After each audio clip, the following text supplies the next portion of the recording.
Hello everyone, my name is Abhi Pratap Singh and I am from TYM, The Young Minds. Today I want to share something about chapter number 6 of science, that is life processes. So in this video I will tell you about respiration. So before starting the video, don't forget to like, share and subscribe to our Young Mind channel. So let's start the video. So let us start with respiration. तो हम जान लेते हैं कि respiration है क्या। तो respiration की पहले डेफिनेशन देखते हैं। तो उसमें पहली है कि एक्सचेंज ऑफ गैसेस, मतलब कि हम गैसेस का एक्सचेंज कर रहे हैं, ऑक्सीजन लेकर CO2 रिलीज़ कर रहे हैं। और दूसरी डेफिनेशन जो है वो साइंटिफिक डेफिनेशन है जो कि कहती है break down of food to get energy. तो मतलब फूड जो है जो हम लेंगे वो ब्रेक डाउन होगा अंदर और उसमें से हमें एनर्जी मिल जाएगी। तो फूड जो हम लेंगे वो पूरा पूरा ब्रेक होकर एनर्जी दे देगा, या फिर जो ग्लूकोज है वो ऑक्सीजन के साथ रिएक्ट करके पूरा पूरा कार्बन डाइऑक्साइड में, वाटर में और एनर्जी में ब्रेक डाउन हो जाएगा, जिसका केमिकल रिएक्शन है C6H12O6 + 6O2 प्लस, जो कि देगा 6CO2 + 6H2O प्लस एनर्जी। अब हम देखते हैं कि जो ग्लूकोज है उसका ब्रेक डाउन होगा, कितने वेज हैं उसके। तो पहला जो ग्लूकोज है जो कि 6 कार्बन मॉलिक्यूल है वो पायरूवेट में ब्रेक होगा, पायरूवेट और एनर्जी में। पायरूवेट जो है वो 3 कार्बन मॉलिक्यूल है। अब जो पायरूवेट है वो 3 तरीके से ब्रेक हो सकता है, या तो प्रेजेंस ऑफ ऑक्सीजन में हो सकता है वो ब्रेक, या फिर एब्सेंस ऑफ ऑक्सीजन में हो सकता है, या फिर लैक ऑफ ऑक्सीजन में हो सकता है। अब हम इसके पहले तो स्टेप्स देखते हैं, स्टेप्स क्या क्या हैं। पहला स्टेप जो है वो सारे केसेस में सेम है कि जो ग्लूकोज है जो कि 6 कार्बन मॉलिक्यूल है वो ब्रेक होगा 3 कार्बन मॉलिक्यूल, जिसे हम पायरूवेट बोलते हैं। मतलब ग्लूकोज, पायरूवेट और एनर्जी में ब्रेक होगा, और ये पूरा प्रोसेस जो है साइटोप्लाज्म में होता है।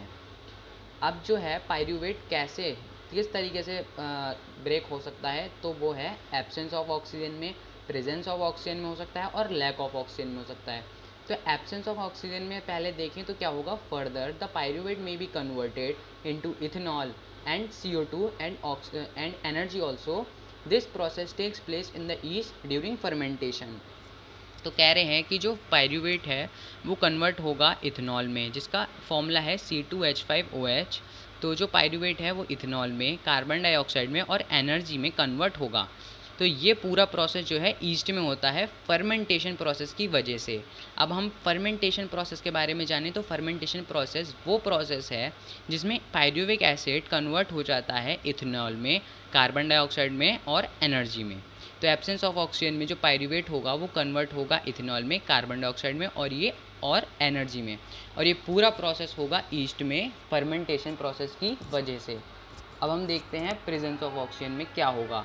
तो प्रेजेंस ऑफ ऑक्सीजन में 3 कार्बन पायरूवेट मॉलिक्यूल जो होगा वो ब्रेक हो जाएगा और देगा हमें 3 मॉलिक्यूल ऑफ कार्बन डाइऑक्साइड, और ये पूरा प्रोसेस होता है माइटोकॉन्ड्रिया में। अब हमारे पास तीसरा है लैक ऑफ ऑक्सीजन। तो लैक ऑफ ऑक्सीजन में क्या होगा, यहाँ पर पायरूवेट जो होगा वो कन्वर्ट हो जाएगा लैक्टिक एसिड में। जो लैक्टिक एसिड भी एक 3 कार्बन मॉलिक्यूल है, और ये प्रोसेस जो होगा ये होगा हमारी मसल्स में। और जो ये जो लैक्टिक एसिड बिल्डअप होगा ना हमारी मसल्स में, इसकी वजह से हमें क्रैम्प्स भी आते हैं। अब ये हमने 3 केस पढ़े, तो इससे हम पता चलता है कि जो ग्लूकोज है 6 कार्बन मॉलिक्यूल वो पायरूवेट और एनर्जी में कन्वर्ट हुआ 3 कार्बन मॉलिक्यूल। पायरूवेट एक 3 कार्बन मॉलिक्यूल है। उसके बाद पायरूवेट 3 तरीके से कन्वर्ट हो सकता है, प्रेजेंस ऑफ ऑक्सीजन में, एब्सेंस ऑफ ऑक्सीजन में और लैक ऑफ ऑक्सीजन में। प्रेजेंस ऑफ ऑक्सीजन में अगर होगा पायरूवेट कन्वर्ट तो वो CO2, H2 और एनर्जी में होगा, और होगा ये माइटोकॉन्ड्रिया के अंदर, पावर हाउस ऑफ सेल। अब एब्सेंस ऑफ ऑक्सीजन कहाँ पर, एब्सेंस ऑफ ऑक्सीजन में अगर पायरूवेट कन्वर्ट होगा तो वो होगा पूरा प्रोसेस ईस्ट में फर्मेंटेशन प्रोसेस की वजह से। और जो इस यहाँ पर पायरूवेट जो है वो कन्वर्ट होगा इथेनॉल में, CO2 में और एनर्जी में। तीसरा केस लैक ऑफ ऑक्सीजन। तो लैक ऑफ ऑक्सीजन अगर होगा तो पायरूवेट, ये पहली बात तो हमारे मसल्स में होगा, और इसमें पायरूवेट जो है वो लैक्टिक एसिड और एनर्जी में कन्वर्ट हो जाएगा, और लैक्टिक एसिड के बनने की वजह से ही हमें क्रैम्प्स महसूस होते हैं।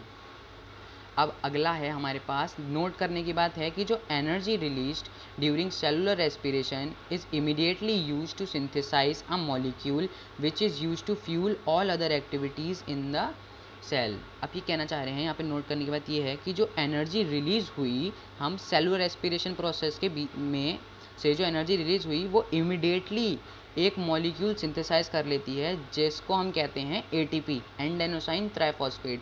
और यही ATP जो बनता है यही हमें सारी एनर्जी प्रोवाइड करता है, जिसकी वजह से हमारे सेल जो हैं वो मूव करते हैं या फिर एक्टिविटीज़ करते हैं। अब यहाँ पे कितने टाइप्स के रेस्पिरेशन है ये हम जान लेते हैं। तो रेस्पिरेशन 2 टाइप के ही होते हैं, एरोबिक रेस्पिरेशन और एनारोबिक रेस्पिरेशन। अब एरोबिक रेस्पिरेशन जो है वो क्या है, ये एरोबिक रेस्पिरेशन जो होगा वो होगा प्रेजेंस ऑफ ऑक्सीजन में। ये जो रेस्पिरेशन प्रोसेस होगा ये प्रेजेंस ऑफ ऑक्सीजन में होगा। और दूसरा पॉइंट कि जब ये प्रेजेंस ऑफ ऑक्सीजन में होगा तो ये ज़्यादा अमाउंट ऑफ एनर्जी रिलीज़ करेगा, जो कि 38 ATP है। उसके बाद एनारोबिक रेस्पिरेशन क्या है, एरोबिक का बिल्कुल अपोजिट। तो मतलब उसमें प्रेजेंस ऑफ ऑक्सीजन था तो इसमें होगा एब्सेंस ऑफ ऑक्सीजन। तो इसमें रेस्पिरेशन प्रोसेस होगा एब्सेंस ऑफ ऑक्सीजन में, और इसमें कम अमाउंट ऑफ एनर्जी भी रिलीज़ होगी, जो कि है 2 ATP। अब हम देख लेते हैं कि जो रेस्पिरेशन है वो प्लांट्स में और टेरेस्ट्रियल और एक्वेटिक एनिमल्स में कैसा है। तो प्लांट, अब हम ये तो जानते हैं, पहले हम प्लांट्स के बारे में बात करें तो हम ये तो जानते हैं कि जो प्लांट्स हैं वो एक्सचेंज करते हैं अपनी गैसेस स्टोमेटा से by the process of diffusion. Diffusion क्या है कि जो spontaneous movement of particles from high concentration to low concentration. तो इसमें क्या होगा, प्लांट्स अपनी गैस एक्सचेंज करेंगे स्टोमेटा की वजह से, और ये पूरा प्रोसेस होगा डिफ्यूजन प्रोसेस की वजह से, और स्टोमेटा के थ्रू प्लांट्स अपनी गैस एक्सचेंज करते हैं। अब प्लांट अपनी गैस एक्सचेंज करते हैं तो रात में होता क्या है, अब at night when there is no photosynthesis occurring, CO2 elimination is the major exchange activity going on.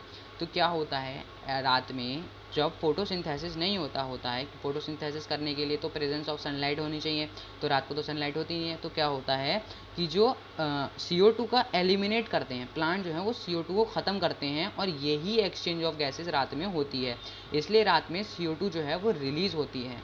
अब हम ड्यूरिंग द डे देखें तो क्या है, during the day CO2 generated during respiration is used up for photosynthesis, hence there is no CO2 release, instead oxygen release is the major event at this time. तो क्या होगा, दिन में क्या होगा, CO2 जनरेट होगी रेस्पिरेशन में, और ये हो जाएगी फोटोसिंथेसिस प्रोसेस में यूज़ हो जाएगी, और हैंस क्या होगा, तो CO2 रिलीज़ नहीं होगी, इंस्टेड ऑक्सीजन रिलीज़ होगा सुबह में। तो यही कारण है कि रात में CO2 क्यों रिलीज़ हुआ और दिन भर ऑक्सीजन क्यों रिलीज़ हुआ। अब हम देखते हैं टेरेस्ट्रियल एनिमल्स और एक्वेटिक एनिमल्स में क्या है। Terrestrial animals can breathe the oxygen in the atmosphere, but animals that live in water need to use the oxygen dissolve in water. कहना चाह रहे हैं कि जो टेरेस्ट्रियल एनिमल हैं वो तो ऑक्सीजन ले लेंगे एटमॉस्फेयर से, पर जो एनिमल वाटर के अंदर रहते हैं उन्हें तो डिज़ोल्व ऑक्सीजन चाहिए जो वाटर में डिज़ोल्व है। तो सिंस जो अमाउंट है वो तो वाटर में ऑक्सीजन का कम है एज़ कम्पेयर टू जो एटमॉस्फेयर में ऑक्सीजन प्रेजेंट है, तो जो रेट होगा ब्रीथिंग का एक्वेटिक ऑर्गेनिज्म का वो ज़्यादा होगा, फास्टर होगा as compare to terrestrial organisms. और इसमें एक और बात है कि जो टेरेस्ट्रियल ऑर्गेनिजम्स हैं उनके ऑर्गन्स उनका ऐसा स्ट्रक्चर है, इंक्रीज़ कर देती हैं उनका सरफेस एरिया जब वो ऑक्सीजन रिच एटमॉस्फेयर के कांटेक्ट में आते हैं।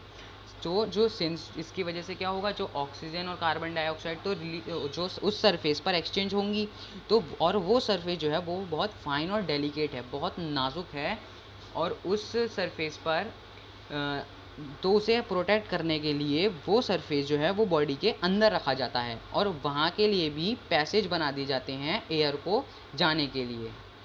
So this is all about respiration. Thank you.